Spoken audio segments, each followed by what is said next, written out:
So I was thinking about the best way to recap OU's offensive performance in this game.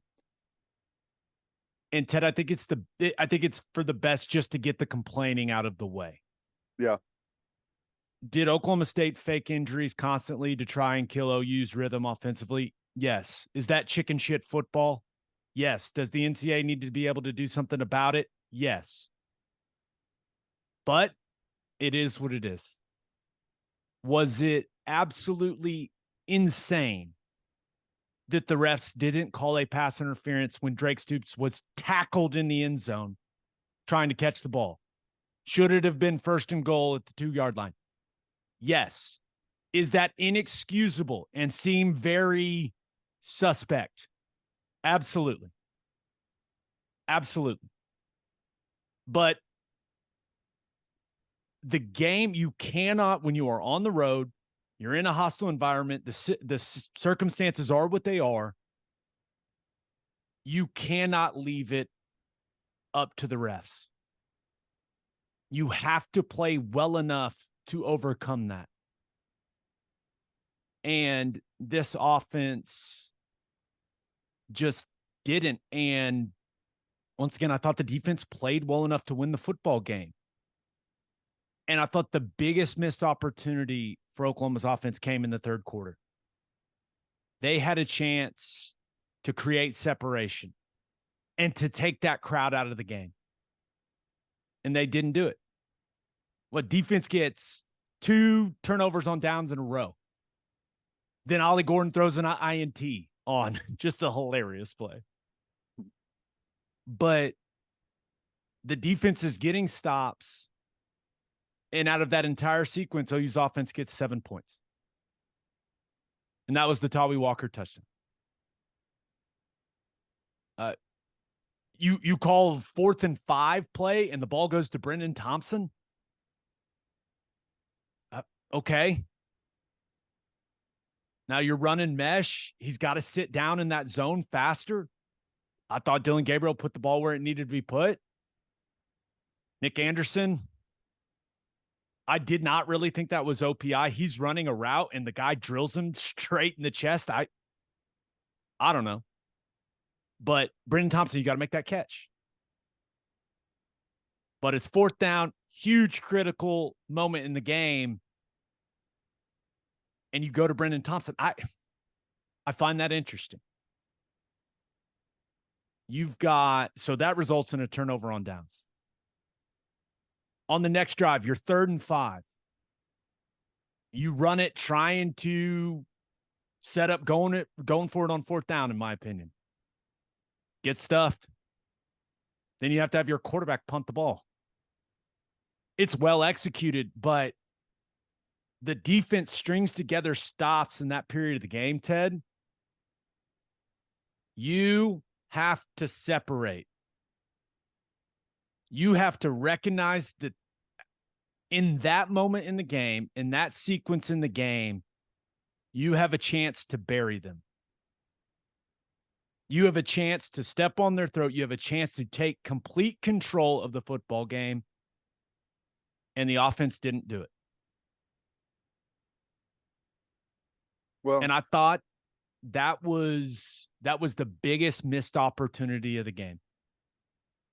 It was right there. The defense was playing well, getting stops, and they couldn't take advantage of it, man. well, the middle 8 is something we've been talking about. And you go back to the last possession, we force a 3 and out after Zach Schmidt missed the field goal, right? Which I thought was the correct decision. And he put a nice attempt on it. You forced a 3 and out. You got what you want, right? You got a chance to go down and score right before halftime. And we get nothing out of it. We 3 and out ourselves and have to punt it, and the defense is out there. But you still have a chance because you got the ball coming out of halftime, right? That's the whole reason of the the middle 8, right? You're trying to double up there. Second play out of halftime, we throw the interception, which, he gets hit as he throws. I don't know what happened with the protection. I don't think it was pass interference down the field, but it's still a turnover on the second play. So you've totally squashed your middle 8, but the defense answers by, like you said, turnover on downs, we score a touchdown. Turnover on downs, we turn it over on downs. Interception by Billy Bowman, we have to punt. I mean, you're right. It's like the third quarter, we had all the opportunity in the world to grab a hold of the lead and run with it, but we just could not get out of our own way. We couldn't execute. No, and one of my biggest complaints about all the RPO stuff, and I thought that it was a good comparison because Oklahoma State was doing a ton of RPO stuff as well. But where are their RPO throws, Ted? Like it's singled out with one wide out, and it's off of that hard play action is what most of it was on hard slants. It's slants, it's stop routes, some go balls. And then you look at Oklahoma's stuff. Where are all the RPO throws? The middle of the field. And out wide at or behind the line of scrimmage. Yeah. I think the perfect example, it's 3rd and 8 at the plus 27. This is right before Zach Schmidt misses the field goal. And you throw a swing screen to Drake Stoops on 3rd and 8, and you lose 6 yards. And Schmidt misses from 51. So there's so much at or behind the line of scrimmage, man. And especially in a game like that, where, it was pretty clear that no one could cover Drake Stoops. He was turning those guys inside out all day long. Nick Anderson did a nice job, for the most part, running away from guys on the deep over routes, on the horizontal stuff. I still don't think they were aggressive enough pushing it down the field or having more throws in the intermediate, like in that 8 to 10 to 12 yard range. It's just too much at or behind the line of scrimmage. Yeah. Especially when the matchup's the way it was in that game. Yeah. I also think that, and this may not be just an Oklahoma thing, it may be a college football in general over the last handful of years. I think we spend way too much time trying to set ourselves up to go for it on 4th down. And that's why you get so many things on 3rd and 8, 3rd and 7, 3rd and 6 that are either trying to be gotcha runs or at or behind the line of scrimmage plays, because we're not trying to get the 1st down. We're trying to set ourselves up to get it on 4th down.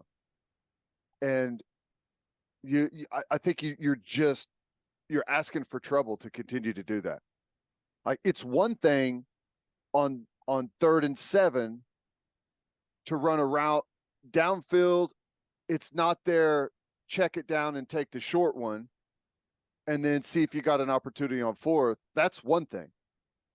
It's different to throw a designed swing where it's coming out of the quarterback's hand right away and someone's getting the ball at or behind the line of scrimmage.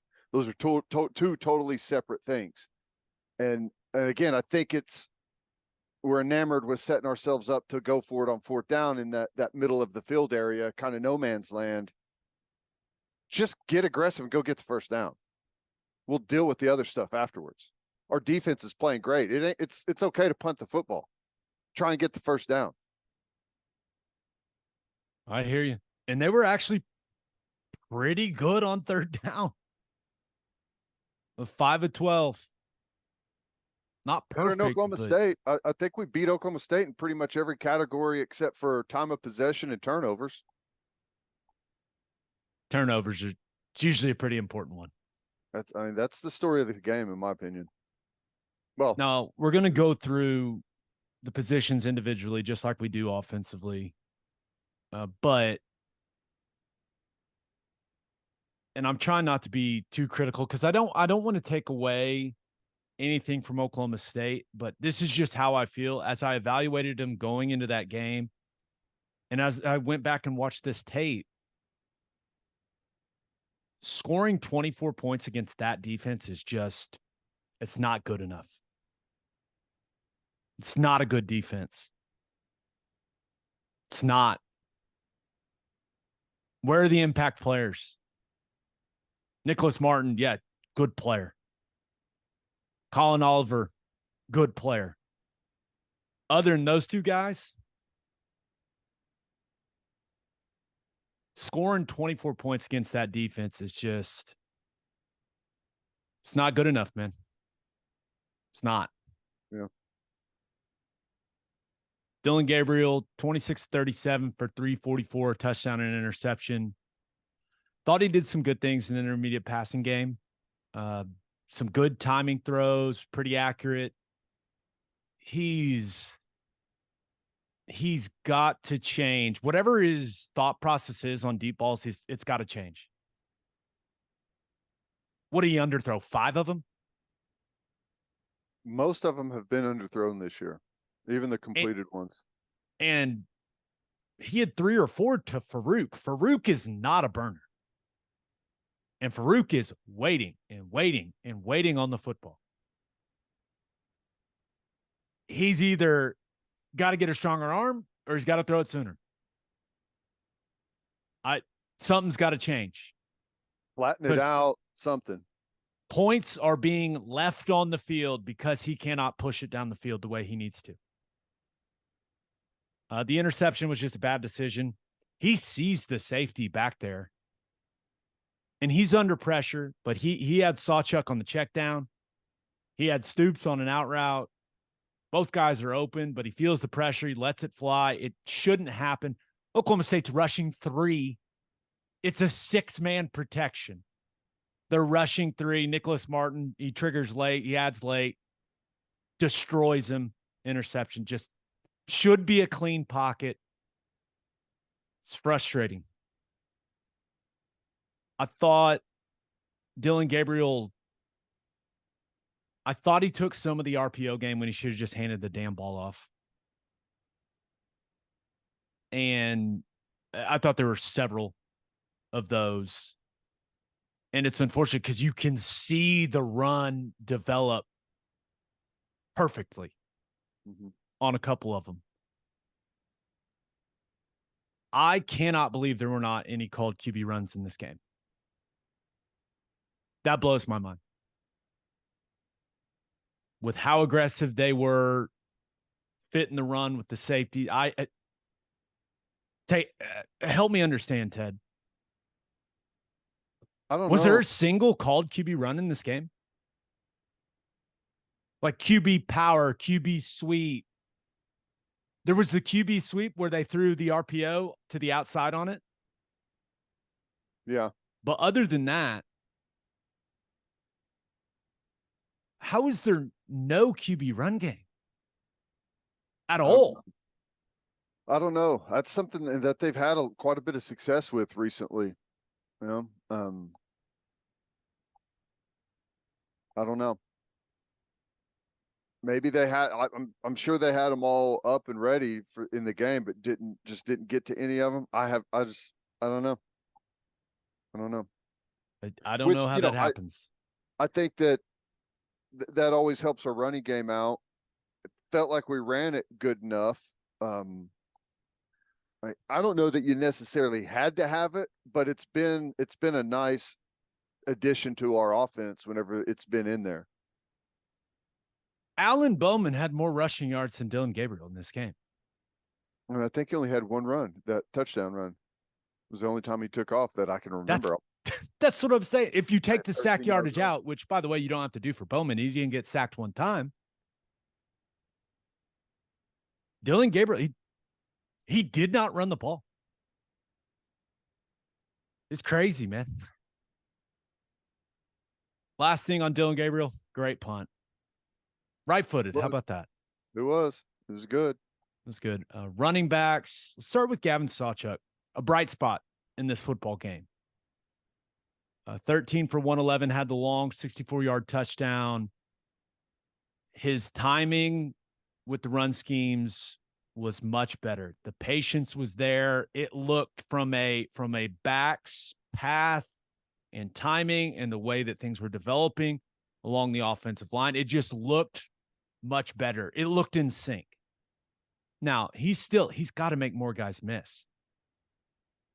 He is still getting tackled by the free hitter. You have to make those guys miss, man. But I thought he looked explosive. It's as good as he's looked. It's as healthy as he's looked all season long, and it's not even close. Mm-hmm.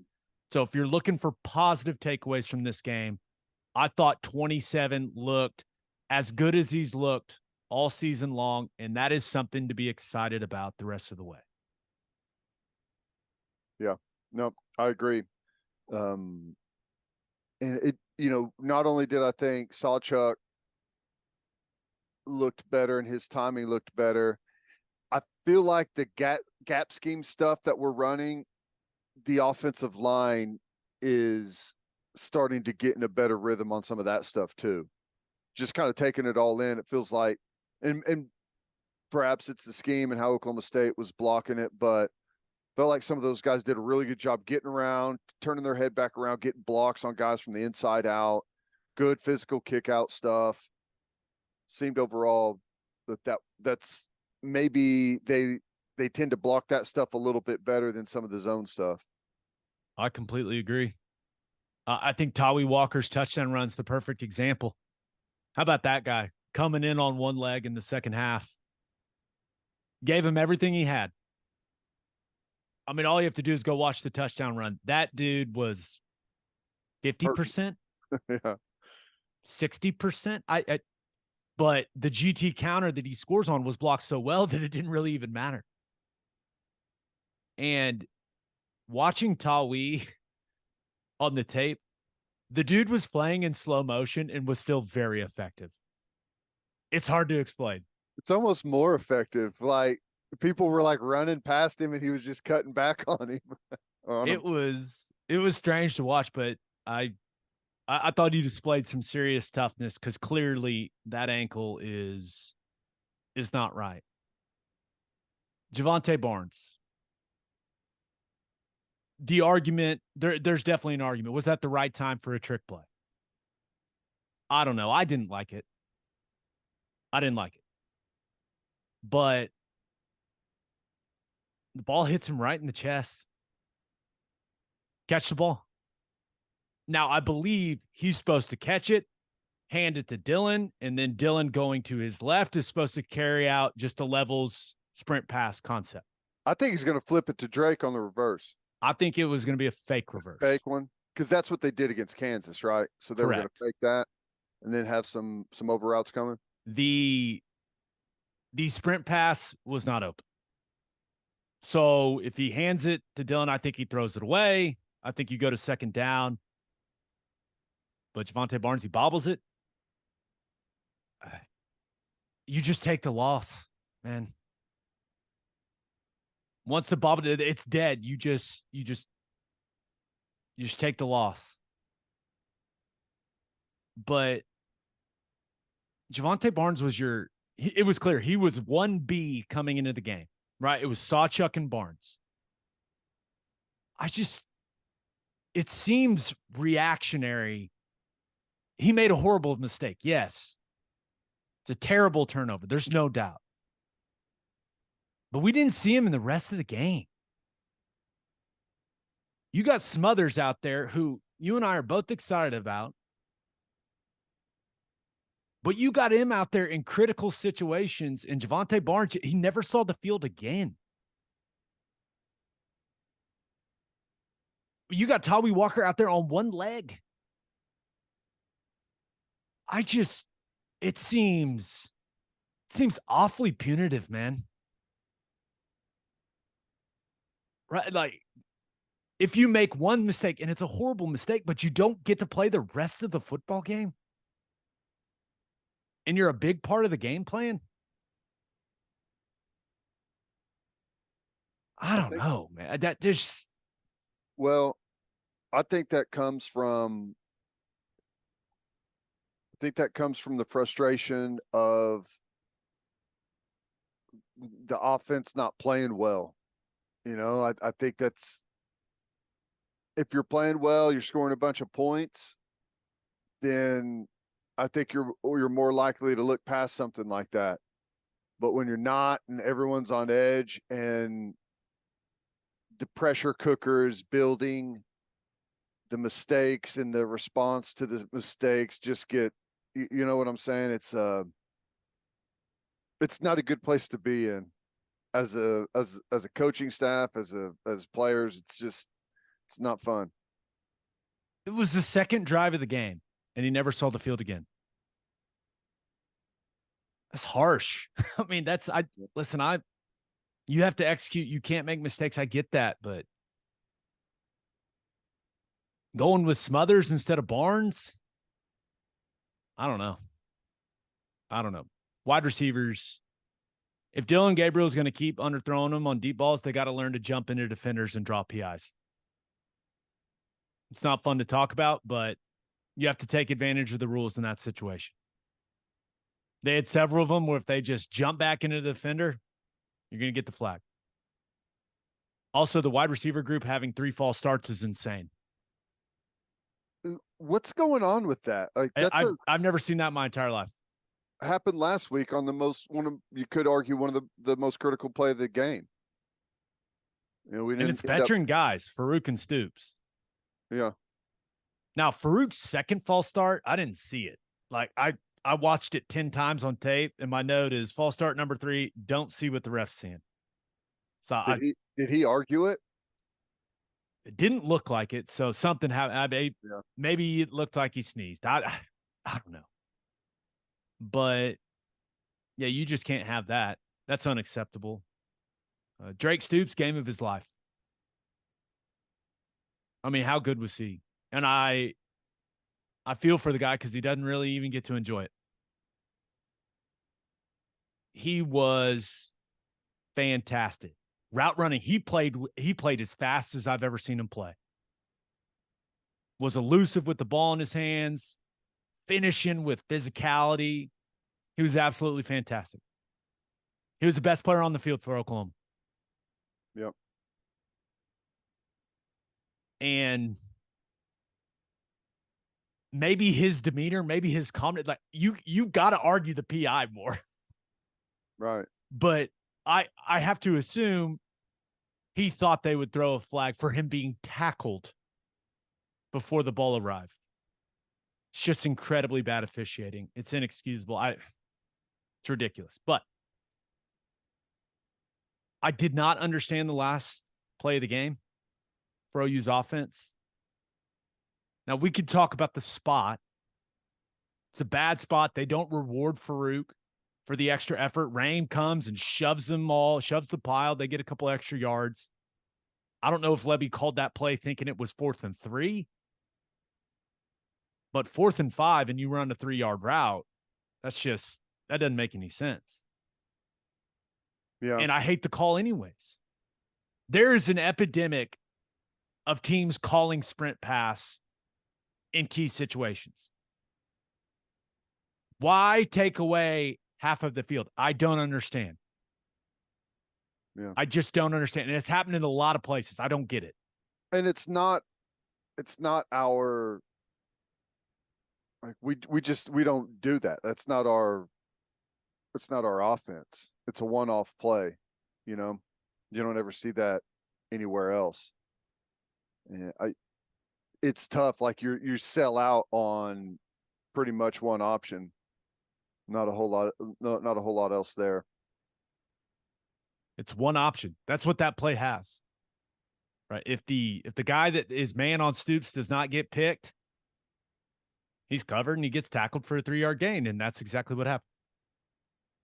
Guys are sitting on the sticks. I don't understand that play call at all. Now, they did do some really cool stuff with Drake Stoops, right? Lined him up at running back.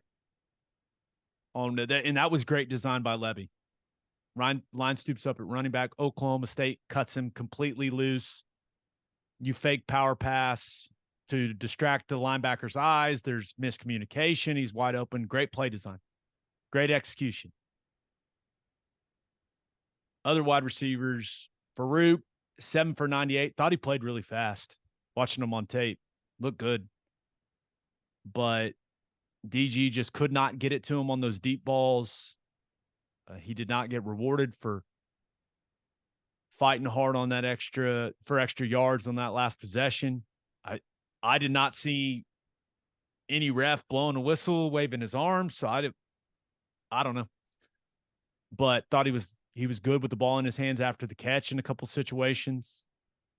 And did some nice stuff. Nick Anderson, up and down. Had a couple really nice plays. The 49-yarder in the first quarter. I sent you the clip. I've never seen defensive backs run into each other that hard. That was hilarious. Hilarious and borderline scary.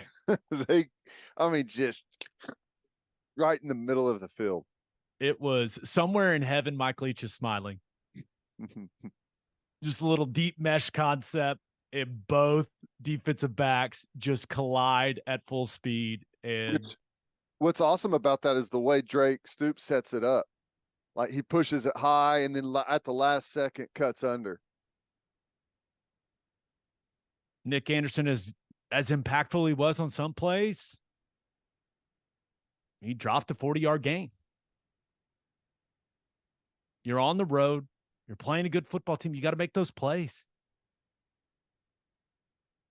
You got to make those plays. Brennan Thompson had a few opportunities. If you want to say he could have done a better job fighting for the ball on the interception, then okay, but that's just a tough situation. He's got to catch that ball on the 4th and 5 that resulted in the turnover on downs. Even if they call OPI on that, which they did on Nick Anderson, you have to catch that ball to get another play. Mm-hmm. And even you punt and pin them deep there, like that stuff matters. Got to catch the ball. Tight end wise, Austin Stogner had some rough moments on the perimeter. He absolutely did as a blocker. He did. He got run through a couple times, and that resulted in some negative plays. But I thought he battled in the box. And he's not an elite blocker, but he's the best they've got. And Farouk catches, you remember Farouk catches the big one down the sideline. Looks like it's going to be PI. Turns out he catches it. Right. And that ended up being the drive where Schmidt makes the field goal to cut it to 27-24. Stogner, right, it is the play directly after Farouk's catch. They run the oh shit screen. And Stogner's a little late getting out. He's a little late. He's got to probably have a little more urgency in that moment. He is wide open for a touchdown to take the lead. Wide open, uncovered, no one around. And Walter Rouse gets beat by Colin Oliver. And you could make the argument that Dillon Gabriel ends up a little too deep with the play fake that he's carrying out. But it's a beautifully designed play. It's a perfect call by Levy. He's wide open. He's wide open to go score a touchdown to take the lead in the football game. And Rouse just gets run around. They're doing a little power pass, play action fake. And DG gets sacked instead of hitting a wide open Stogner. It's like that's a great encapsulation of what happened with the offense in this game. Like just the opportunities are there and the attention to detail is not. Should be a touchdown to take the lead. Execution. Yeah. It's one like little thing here and there on just a handful of plays throughout the game, and it's offense and defense, where just that little bit costs you. You go back, like we're not good enough right now that we can afford a bunch of mistakes. We can't. I mean, it's just the nature of the beast. That's where we're at. You've got to execute on all of these opportunities, and whenever you have an opportunity to hit a home run or to make a big play, you just absolutely have to have it. We cannot overcome turnovers. We cannot overcome missed opportunities to put points on the board. Offensive line, Walter Rouse. Now, I know that I just pointed out his worst play of the football game, but played with good strength in the run game. Got pulled a little bit, but overall he was solid. He played the way that he's been playing. So I have minimal complaints. Caden Green, he's going to be really good, man. If he can improve his agility, like his lateral quickness, the sky is the limit for him at offensive guard. He did some really nice things in the gap scheme stuff, coming around as a puller. And he plays with the nastiest attitude of any guy on that offensive line. Finishes blocks better than anyone else on that offensive line. Putting guys into the turf. He buries more guys than anyone else. He's a true freshman. I don't know. I love that for him, but the fact that I'm saying that about a true freshman and not about a fourth or fifth year senior bothers me. But it is what it is. I'm not gonna give Caden Green the credit he deserves. He absolutely deserves credit. Where do you think his future is? Is it going to be a guard? It's guard. I don't think there's any doubt about it. I think he can be, if he can improve his suddenness, right, his twitch, because everything happens faster in the inside, right? There's less space. If he can anticipate some things more, like Nick Martin a couple times is just pouring it downhill. And there's a couple times early where Caden Green is late. But this was something that was really cool to see. Later in the game, he realizes, hey, my double team is going to 4. I have to be faster. And he adjusted. He comes off the double quicker. He gets a piece of Martin. He gets his job done. That's really encouraging stuff from him. But yeah, I continue to be impressed for him, for a true freshman to go into that type of atmosphere, play the way that he did. It's a hell of a job. Yeah. Andrew Rame.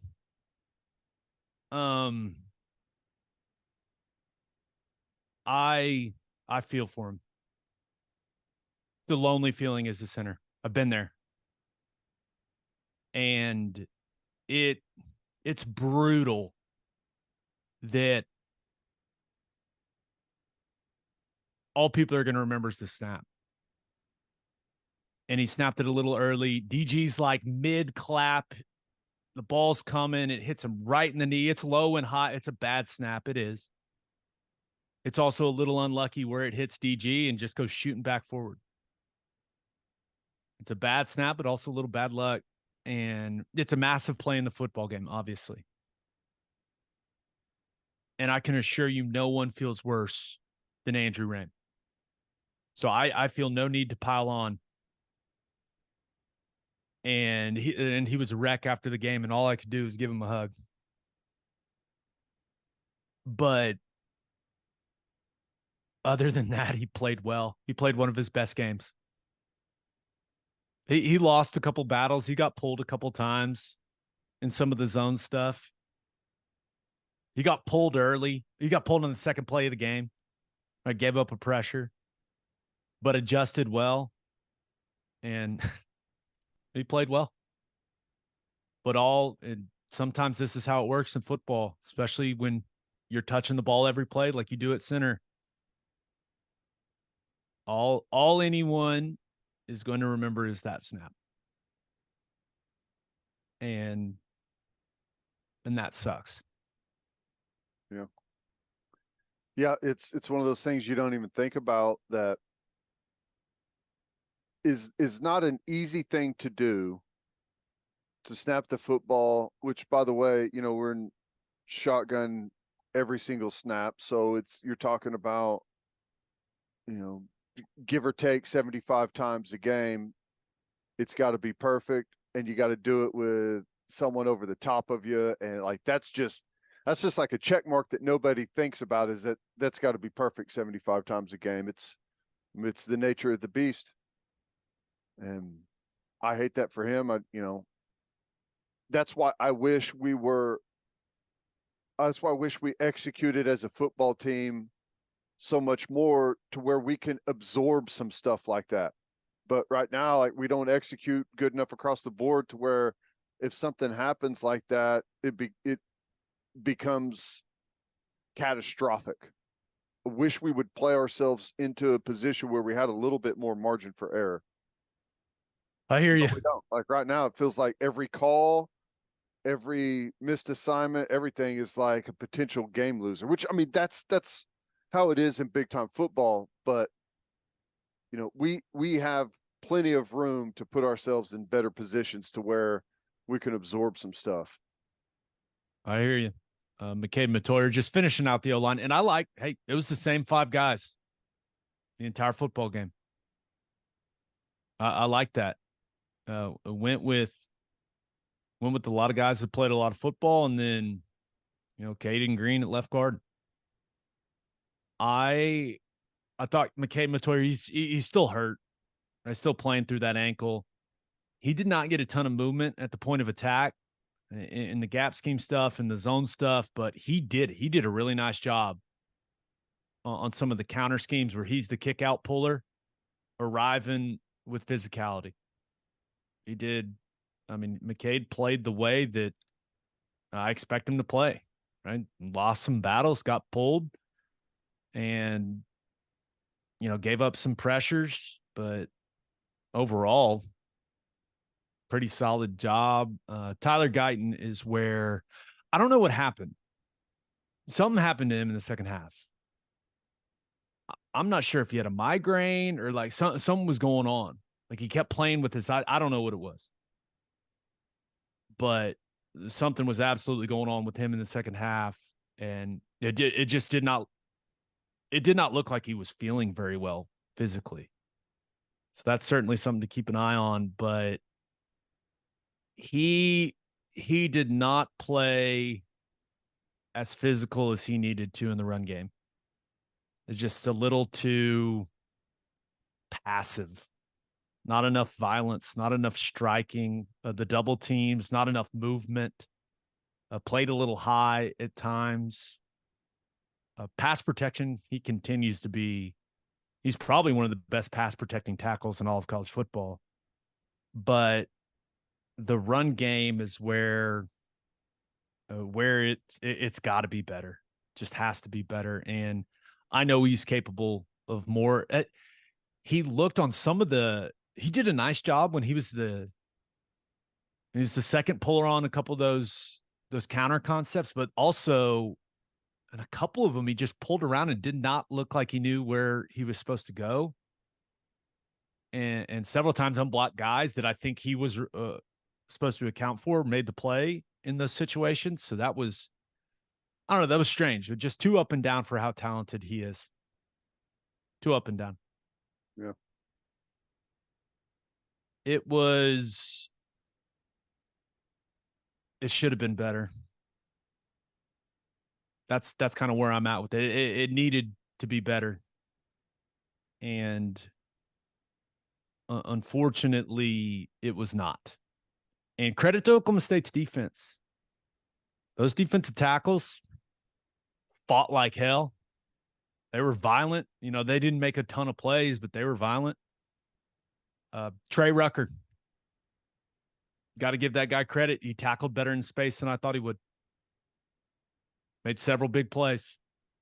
And by big plays, I mean, if he doesn't make the play, it's out the damn gate. Nicholas Martin is fantastic.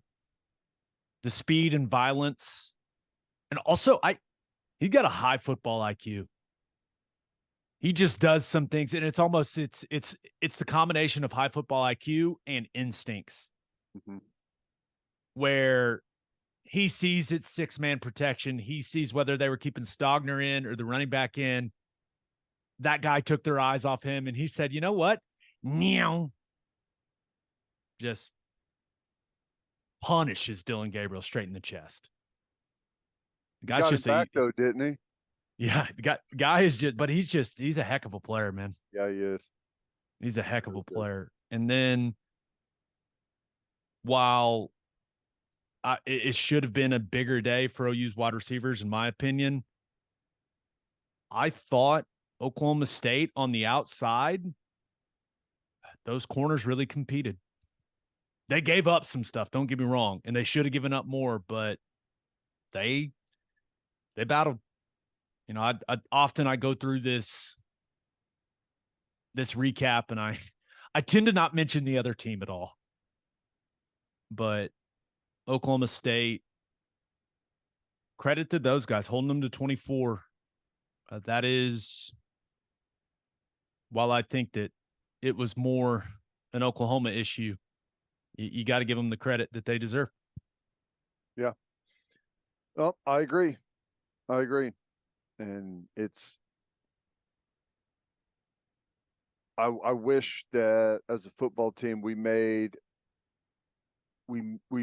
our opponent earn it a lot more. It's one thing to get in Oklahoma State offensively on some plays, like they made some incredible catches, like some one-handed, batting it down. Rashad Owens was an absolute beast in that game. He had a day. All right. He had an absolute day, and Bowman had a great day, but we gave Ollie Gordon some stuff. Just made it way too easy. And it's the same thing when our offense is out there.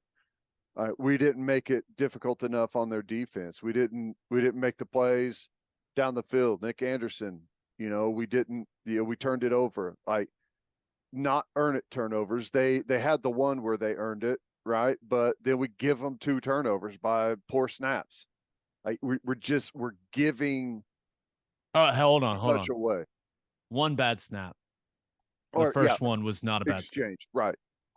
A fumbled exchange. Sorry, if you would have said it about any other position, I wouldn't have said a word. But hey, relax, okay? Right. He feels bad enough, okay? No, that's right. That's right. But those are not earned turnovers, in my opinion. We're giving it away by not managing the ball properly. So that's we have to get better at that. You know what? Now Oklahoma State's having this. Oklahoma State's players, the fans having this on us for who knows how long. That bothers me. But Ollie Gordon, who is a heck of a player, and when he went down, I was glad he was all right. Yeah, agreed. Right. I didn't want that game to have the asterisk of Ollie Gordon got hurt. So I was really glad he was okay. But my man struck the Heisman pose a little early in the game, right? There was 8 minutes to go in the game, and it was 24-21 when he scored. That was bold. I know he's just having fun, but my goodness. And I hate that I can't laugh about that he did that, because it should have been, he does the Heisman post. There's 8 minutes left in the game. What are you doing? You lost the game. Right. But OU's offense, not able to score enough points. Would have been so funny. And I don't even have that. Now, in all likelihood, that touchdown run, it's going to be the first thing you see on the Heisman. When he's a Heisman finalist, that's going to be the first thing you see on the highlight reel. And Oklahoma State's played themselves into a really good opportunity to go play in the Big 12 championship. They also might lose to UCF. Just saying. Never know.